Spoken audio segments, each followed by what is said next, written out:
Kevin has played a game called School Shooter. He was holding up his hand like it was a gun, and he was shooting his cousins, and they were falling down. And he would go over to them and kick them a little to see if they were dead or not. And if they would move, then he would shoot them again. He knows that gun shootings happen at school. I think it's a fantasy because he's just so obsessed with wanting to hurt someone. I'm very worried he's capable of something like that.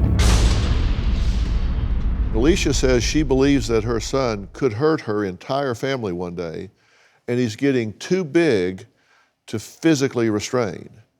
Now, her sisters Angela and Amelia are also frightened of Kevin and can't help control him. They just say it's too much for them to do at this point. Take a look. Kevin is definitely a danger to those around him. We are having dinner. Now stop it. When Alicia first became a mother, she was so excited and so happy. But as a mother who's constantly being beaten by your child, that has diminished. He has become very possessive over Alicia in the past year. He needs to know where she's at all the time. Let's get some sleep then. And at nighttime, it's even worse because she has to sit by his bed and have her hand on his hand in order for him to even sleep. If she tries to get up and move during the night, he becomes very upset or even have episodes where he just attacks her. Alicia has taught her other children to lock themselves in their room to make a barricade of some sort to protect themselves from Kevin. My sister now hides items in her house that could potentially be dangerous or threatening to other people, like butcher knives, scissors. We do have to watch Kevin around our own children. He has thrown things around cousins to the point where they were playing one time and he threw something so hard a TV fell off the wall. I have been bitten, hit, kicked, and punched by Kevin. I do not let Kevin sleep over at my house any longer because I can't watch him while we sleep. If Kevin does not get help, he will end up killing someone. I am sure of that. You wanna take me to? Okay, you two have watched this a little bit from the outside because you're not there every day, all day, every minute. What do you think's going on here? Honestly, Dr. Phil, I'm not sure. I don't know if it's something that is hereditary. I don't know if it's something that he just picked up. It just started when he was so young, and it has escalated more and more as he has grown because he's become more powerful with his body.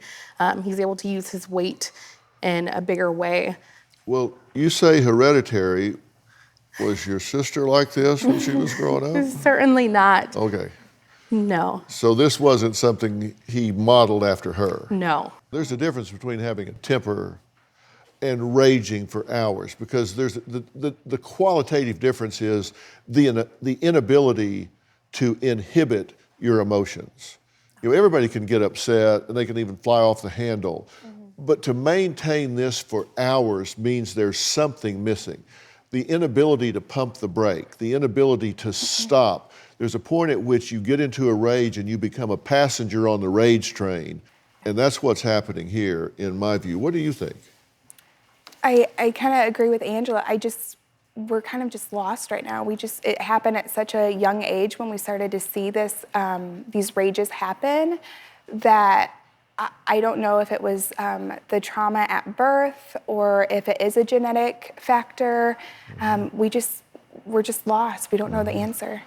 And when you say the trauma at birth, let's talk about that and what that was, because there was a potential for some ischemia of the brain due to the cord, correct? Right, yeah. He was born 5 weeks early, and the cord was wrapped around his neck.